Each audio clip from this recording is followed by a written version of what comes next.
ဒီနေ့ကျွန်တော်တို့ကြည့်မဲ့ဗီဒီယိုကတော့မြန်မာနိုင်သွားတဲ့ပွဲပေါ့နော်ထိုင်းနဲ့မြန်မာနဲ့နှစ်ယောက်တည်းပိုက်ကျော်ချင်းမှာမြန်မာနိုင်သွားတဲ့ပွဲပဲဖြစ်ပါခင်ဗျတစ်ချက်လောက်ကြည့်လိုက်အောင်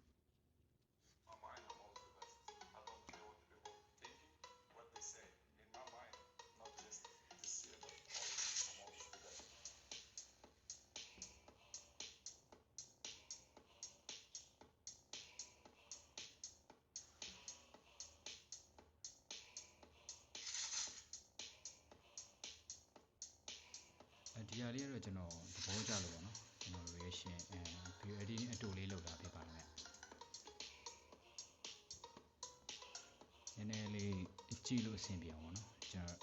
editing လေးတစ်ချက်လုပ်ထားတယ်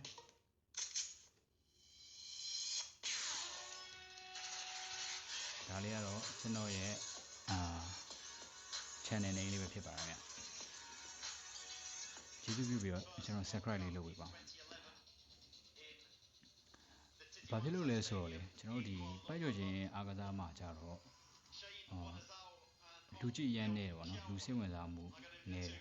ဒီအာရှမှာလောက်ပဲတော့များများကြည့်ရဖြစ်တဲ့အတွက်စပိုတီများများပေးဖို့လိုတယ်ပေါ့နော်အားကြောင့်ပါမယ်မြန်မာတင်းနဲ့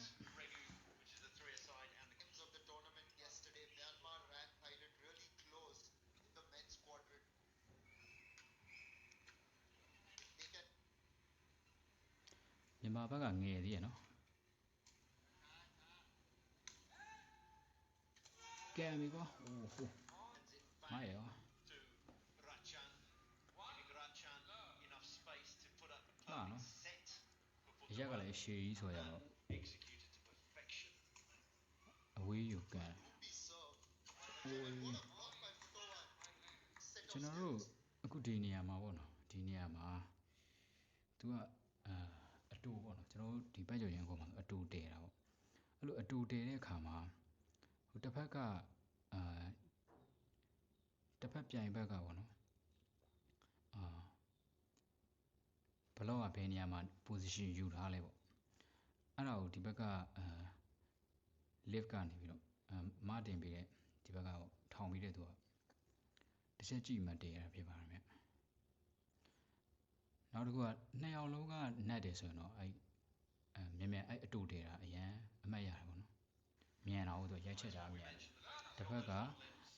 ဘလော့တက်ဖို့အတွက်အချိန်သိမ့်မရပါကဲအေးအဲ့လို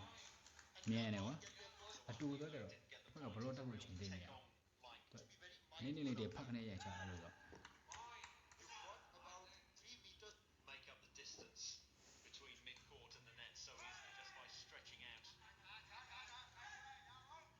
ကဲဟိုကခရိုကြီးရတယ်လမ်းတယ်နော်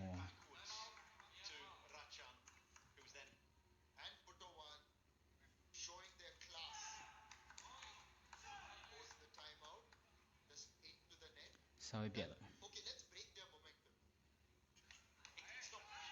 โอ้ยစားပြပေါက်သွားတယ်ခိုင်းဘက်ကစားပြမစဲနိုင်လိုက်ဘူးနော်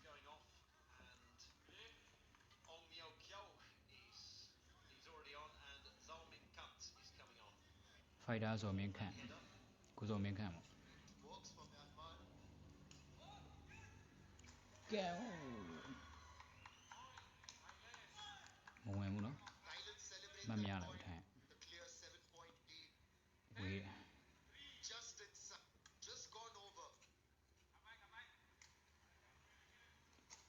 ဘက်ကမြန်မာဘက်ကကျွန်တော်ဒီပွဲကိုကျွန်တော်ကြည့်တော့မြန်မာဘက်ကဘက်ကပဲလောသေးရိုက်နေဒါပေမဲ့အမှတ်ရဖို့အဓိကပဲပေါ့နော်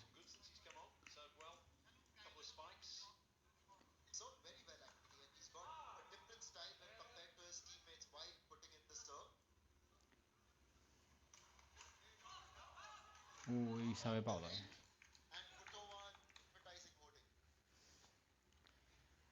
ဒီပွဲမှာဆိုရင်ဒီကျွန်တော်မြန်မာဘက်ကနောက်ထိန်ပေါ့နော်တော်တော်လေးစိတ်ငြိမ်နေပဲသူကစားတဲ့ပုံစံဟေးအတူ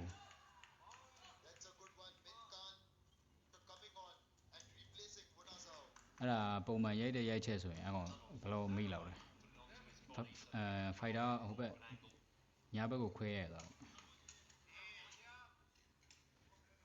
ကဲကွာအေးငါဘက်ကရအောင်ကဲလုံးကြော်သွားဖိုက်တာတွေကထိလိုက်လားဖနှောင်းနဲ့ပေါက်လားအဲ့လိုစုံနေအောင်လုပ်တယ်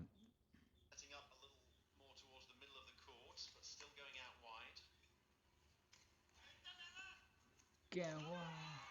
ဟိုမြန်မာဘက်ကအားပေးတဲ့အတိုင်နော်ဟိုဒီနေ့မှာကျွန်တော်တစ်ချက်ပြောဖို့လိုသွားလို့ဗျဒီပွဲကဒီထိုင်းမှာပေါ့နော်ထိုင်းမှာကန်သွားတဲ့ပွဲဖြစ်ပါတယ်ဗျ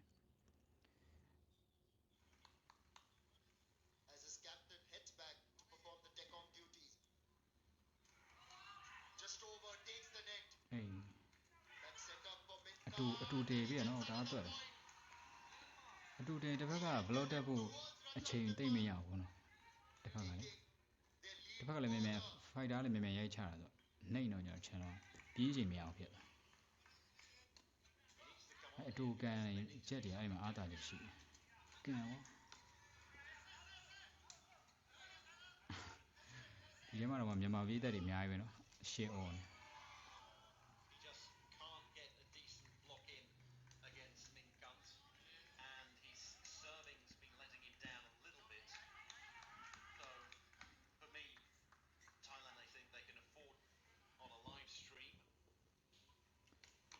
ကန်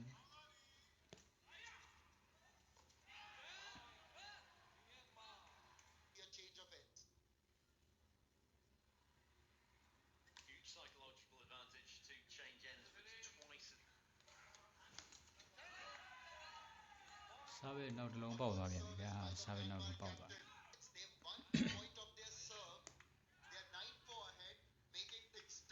ထိုင်းအိမ်ရှင်ကွင်းတော့ထိုင်းအိမ်ရှင်ကွင်းဒါပေမဲ့ထိုင်းရှုံသွားဒီကွင်းကန်ကွာမြန်မာတပွဲလုံးကိုဘက်ကပဲရတယ်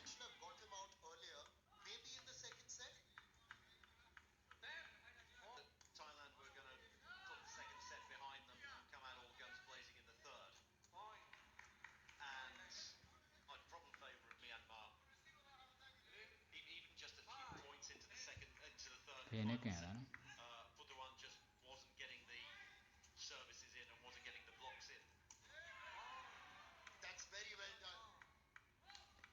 ထိုင်းနေဖိုက်တာလဲလိုက်တာမြန်လိုက်ဖေးချင်းလဲလိုက်တာဟုတ်တယ်နော်ထိုင်းဖိုက်တာလဲလိုက်နော်ကျွန်တော်ဒီနေ့ကြော်သွားတာဟို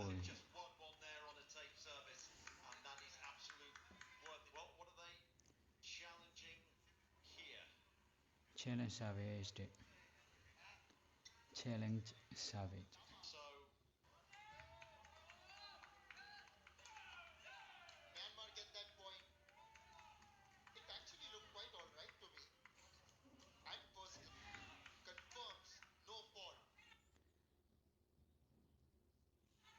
the challenge service ဆိုတာဗျာဒီဒိုင်နေရပေါ့နော်ဘယ်လိုပြောမလဲ video review ပြန်ကြည့်တာပေါ့နော် video review ပြန်ကြည့်တာပေါ့ဒီမြင်ကွင်းကမရှင်းလင်းတဲ့ခါကျရင် video review ပြန်ကြည့်ဖို့အတွက်တစ်ဖက်က challenge ခေါ်လိုက်တာပေါ့no fault ဆိုတော့ကျတော့ဒီဥစ္စာဟိုမလုပ်ဘူးနော်ဒိုင်ရဲ့ဆုံးဖြတ်ချက်ကမမှားဘူးပေါ့မှန်တယ်ပေါ့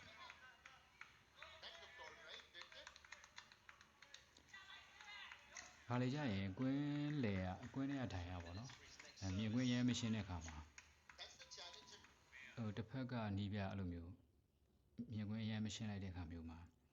ဗီဒီယို challenge ပြန်ခေါ်တယ်ပေါ့နော်ဗီဒီယို review ပြန်ကြည့်ပြီးတော့ပြန်ဆုံးဖြတ်ခိုင်းတာပေါ့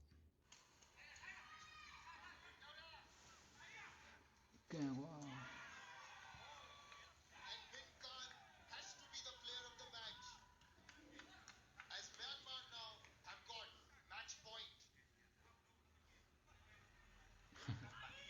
ဘာလုံးမိပါ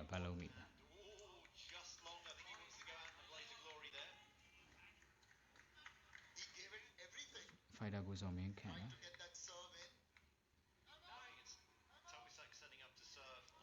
ဝေးရနော်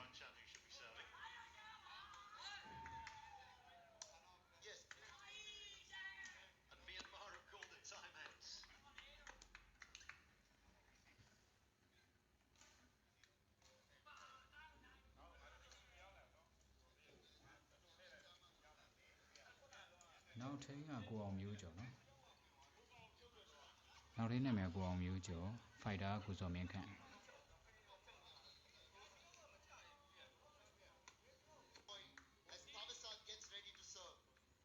9 မှတ် 14 မှတ်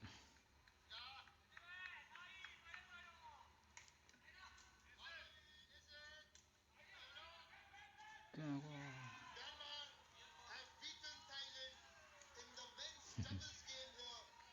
မြန်မာနိုင်သွားပြီနော်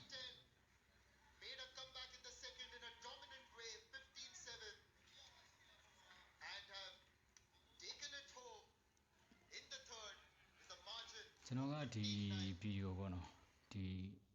ပိုက်ကြော်ချင်းအားကစားကိုတကယ်ငယ်ကနေဝါသနာပါလို့မို့ဒါပေမဲ့ကျွန်တော်စနစ်တကျပြီးတော့နားလည်ပြီးတော့ကစားခဲ့ရမျိုးမဟုတ်ဘူးနော်ဝါသနာပါတယ်ဝိုင်းချင်းခတ်တာလည်းဝါသနာပါချင်းလုံးဝါသနာပါတယ်ပေါ့နော်ပြောရအောင်ပိုက်ကြော်ချင်းလိုဝါသနာပါတယ်အားကြောင့်ဒီ channel လေးကိုလုပ်ဖြစ်တာပါမယ်ကျေးဇူးပြုပြီးတော့subscribe လေးလုပ်တော့ပေးကြပါဦးဒီဘက်ကတော့မြန်မာနိုင်သွားတဲ့ပွဲပဲဖြစ်ပါတယ်အတူတူလိုက်ကြည့်ပေးကြတဲ့သူတွေကိုကျေးဇူးတင်ပါတယ်